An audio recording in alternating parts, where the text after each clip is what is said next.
So we're gonna be watching the dumbest dictator in history, Pol Pot. Let's see. Why was he that dumb? Psst. Can you hide my glasses, man? Hide them quickly, they'll see you. Oh shit!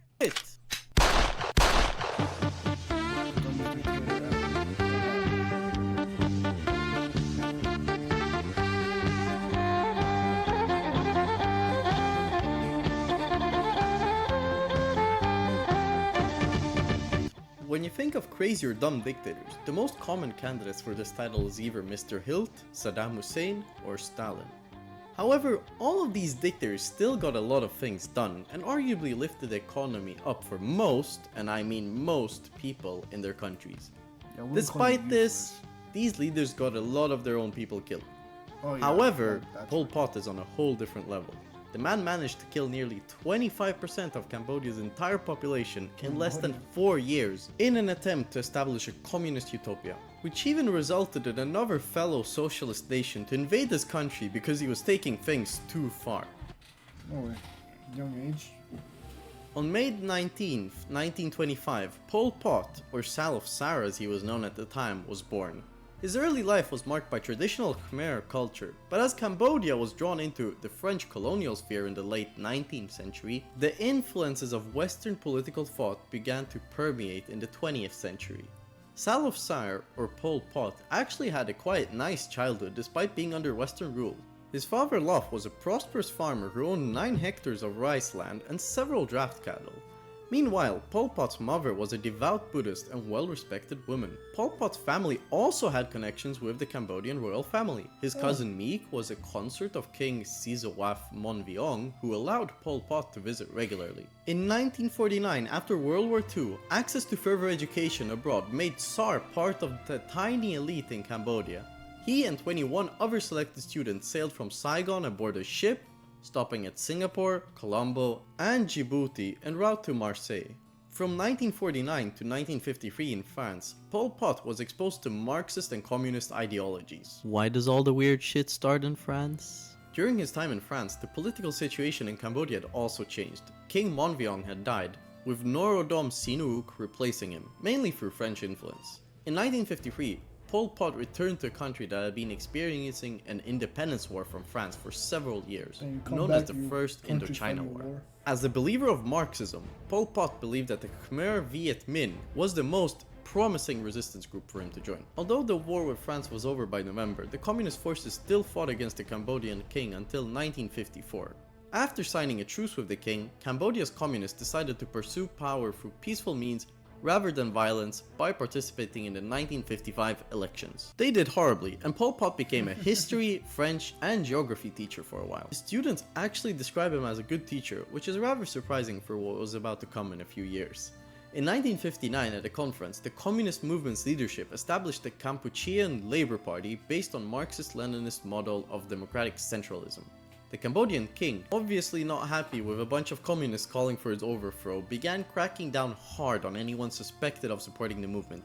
However, this crackdown only emboldened the communists and they began to gain more supporters. But they still had to remain in hiding, and Pol Pot stayed in the jungle where he would wait for more support.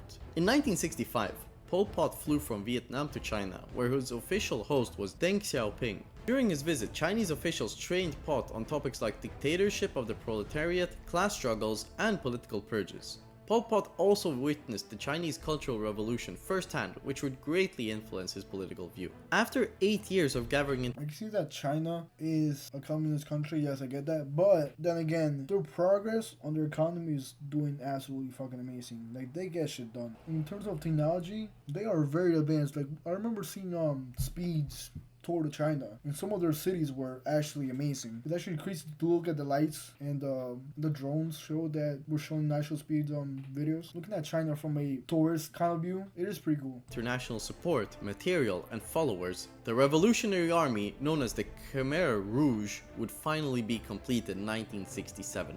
In January 1968, the Khmer Rouge launched their insurgency with an attack on an army base where they seized lots of weapons. The government Okay. responded with scorched earth tactics and heavy bombings, which fueled support for the insurgents. Soon over 100,000 villagers joined them. Though Pol Pot would abandon the revolution for a while in 1970, when he flew to China after his wife began showing signs of schizophrenia. Imagine plotting your country's Schizophrenia? biggest coup in 20 years only to abandon it for your wife. What a family man he was. However, an even bigger plot twist was about to come. whole In family 1970, King Sihanouk was overthrown in a coup led by General Lon Nol, who established a pro-American government. The Cambodian king also flew to China to meet with Pol Pot, where the Chinese government forced them to be friends against the pro-Americans. The coup was not necessarily a bad thing though. It provided Pol Pot and the Khmer Rouge with an opportunity to increase their influence, positioning themselves as the primary opposition to the Lon Nol regime. The Khmer Rouge's military strategies proved effective. By 1975, they entered Phnom Penh, the capital of Cambodia, amidst the chaos of the civil war. It had taken Pol Pot 22 years to finally take control of Cambodia. The more I think about it, I don't get how civil wars work, because it's not like you can like really differentiate. If you support one side of the war, you can have neighbors that support the complete opposite side of what's going on in the civil war. So you can have people that don't like you living in your same neighborhood, and also just citizens fighting against citizens. You guys are fighting in the same nation. Like, I don't see the point of doing that. And he viewed the population of the capital with direct mistrust, particularly as the city's numbers had swelled by peasant refugees who had fled the Khmer Rouge advance and were considered to be traitors. After taking the capital, the Khmer Rouge ordered an evacuation, falsely claiming it was to avoid a US bombing. Over 2.5 million people were forced out, including 15 to 20,000 patients from hospitals, with little preparation. The evacuation aimed to dismantle capitalism, Sihanouk's support base, and suspected CIA networks, allowing the Khmer Rouge to consolidate power and push urban populations into agriculture. On April the 20th, 1975, Pol Pot entered the capital secretly, taking up residence in the railway station with other Khmer Rouge leaders before moving to the finance ministry. After his victory, Pol Pot visited North Korea and China, where Mao advised him to avoid extreme measures, cautioning him against blindly imitating China's socialist model. Pol Pot also met with Kim Il-sung in North Korea before returning to Cambodia in July. You know things are about to go pretty bad when even Mao and Kim Il-sung are warning you to not do anything extreme. The Khmer Rouge established a nominal parliamentary system with the former king as head of state, hoping to leverage his status internationally. However, the Khmer Rouge controlled the real power. The Khmer Rouge would ban the use of money to prevent corruption, effectively making Cambodia a slave state. All citizens were expected to work without pay, with severe punishment for disobedience. What a mad lad, need to pay 500 So pretty much, if you didn't work, your punishment was pretty much getting killed. That is not how you try to get someone to work. That starts to sound like North Korea. Cambodian dollars for a ticket out of the country? Too bad, monetary transactions do not exist anymore. The Khmer Rouge also began executing people they labeled as bad elements, often using their remains as fertilizer. Pol Pot would take the repressions that he learned from China even further. Everyday language was modified to promote socialist collectivism. Cambodians were encouraged to use we instead of I, while working people were often segregated by sex. Sports were banned, and the only permitted reading material was government issued, like Pas de Vente, which was the revolution newspaper. In 1976, the king resigned, allowing Pol Pot to shift fully to socialist policies. He portrayed the country as a revolutionary model, becoming prime minister under the pseudonym Pol Pot. Of course, privileges were reserved for Khmer Rouge members, while religious and ethnic groups faced persecution. Despite their Marxist pretenses, the Khmer Rouge sought to eradicate the working class, seeing it as a relic of the past. In their new utopia, the working class did not exist anymore. As famine and violence spread, internal purges grew severe, with Pol Pot eliminating perceived traitors. But don't worry, Pol Pot had a solution for the famines. Communal kitchens were established so all members of a commune ate together, with foraging and hunting banned as individualistic. Children over 7 were also forced to live communally with Khmer Rouge instructors instead of their parents. Buddhist monks were labeled social parasites and forced into manual labor. Why would you try to force a monk to work? Like, their whole point is just to meditate and then just advance into like enlightenment or some shit like that. I think it was for monks. Like, they're the most peaceful people ever. And you try to force them to work, I don't know if you're gonna get the best out of them.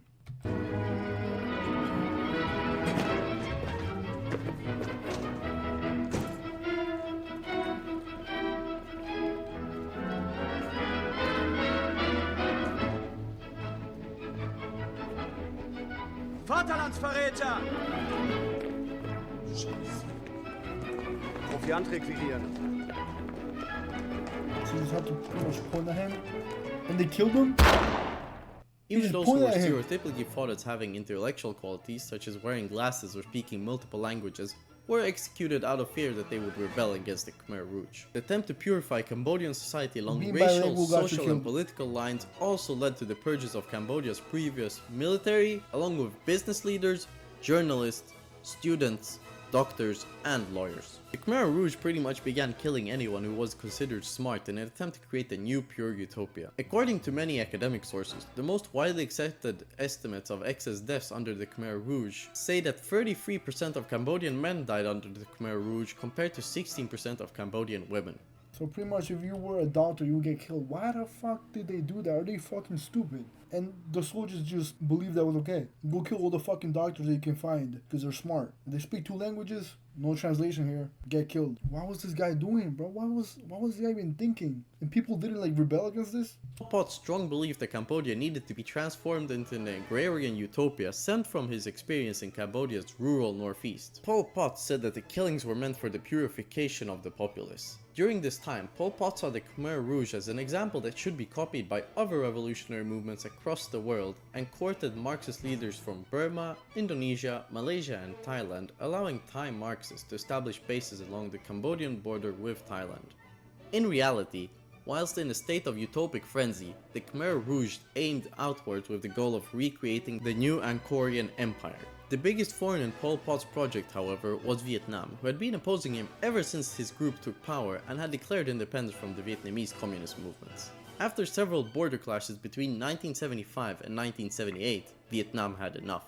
On the 21st of December 1978, the Vietnamese army launched its full-scale invasion. In only 2 weeks, the Vietnamese army had entered the Cambodian capital and established a pro-Vietnamese Cambodian state, known as the People's Republic of Kampuchea. In February, after 2 months, the Chinese attacked northern Vietnam, hoping to draw Vietnamese troops away from the invasion of Cambodia. This did little to stop the advancing Vietnamese forces, and Pol Pot escaped to Thailand. That guy was a horrible fucking war leader. In the time frame of 2 months, the majority of this guy's nation was taken over. During the 1979 monsoon season, the Khmer Rouge forces began returning to Cambodia, and by mid-1980, they claimed 40,000 troops, aided by Chinese supplies. However, in 4 years, the Khmer Rouge was pushed back to Thailand again in 1984, and Pol Pot was diagnosed with Hodgkin's disease, another form of cancer, which led him to retire from military command in 1985. Having previously executed most of the best doctors in Cambodia, Pol Pot had to take a long journey to China for treatment, which would worsen his condition. Beaten, ill, and out of hope, Pol Pot returned to Cambodia in 1988, wary of early peace talks. With the end of the Cold War, the US stopped recognizing the Khmer Rouge as Cambodia's legitimate government, and in 1991, Cambodian factions agreed to a UN-supervised ceasefire, paving the way for democratic elections. After suffering badly in the 1993 elections, Pol Pot continued the armed struggle in the jungle. However, facing military losses and mass desertions, Pol Pot moved his headquarters multiple times, retreating further as support dwindled. His health deteriorated due to aortic stenosis, and a stroke left him partially paralyzed. As the Khmer Rouge forces dwindled, he spent more time with his family, expressing to his aides that the movement's end was near. In 1997, Pol Pot was finally arrested by one of his commanders who believed that Pot was planning to kill him. Pol Pot was sentenced to life in prison, however, he remained in house arrest for the time. During his house arrest, he was visited by American journalist Nate Thayer. In an interview, Pol Pot stated that his conscience was clear, but acknowledged that mistakes were made. He also told Thayer, "I want you to know." Did he just fucking forget everything that he just did to his country? He pretty much brought his country to lose most of its land, majority of its economy, or go back in the past. If they were like a civilized nation, no. Get everybody out of the capital, start farming. If you don't like it, then you get killed. No sports, no fucking religion. If you were a doctor, bilingual student, you would get killed. Like, the fuck? And his conscience was clear. That everything I did was for my country. On the 15th of April, 1998, Pol Pot died in his sleep of a heart attack. However, Thayer suggested that he took his own life upon learning of plans to hand him over to the United States. His body was preserved for verification before his wife cremated it. The Khmer Rouge continued to lose territory, and by March 1999, the same Khmer Rouge commander who had arrested and handed Pol Pot over was also captured, marking the group's effective collapse. It has now been over 25 years since the Khmer Rouge was disbanded, which is not that long if you ask me. I mean, there are even videos of Pol Pot's body on YouTube, which you could search up if you're into those kind of things. Pol Pot imagined a Cambodian Marxist utopia based on his experience from the self-sufficient villages in the jungle. But the same king that Pot ousted in the 70s, Norodom Sihanouk, returned to power in 1993 and re-established the monarchy, showing how truly dumb and incompetent Pol Pot and his movement was at establishing a utopia for the working class, all whilst killing nearly 25% of the entire population in less than 4 years. In less than 4 years. Amazing leader, dude. อะไรก็ได้อะไรก็ได้รู้เพื่อที่เกี่ยมนกกาสาหาคุกคือรู้ตัวยังไง I do a fucking amazing video. Pol Pot, you're a certified dumb dictator. I don't know how anybody even followed you or why they even let you stay in power for that long, but this guy pretty much come down his whole society because he wanted an agricultural utopia.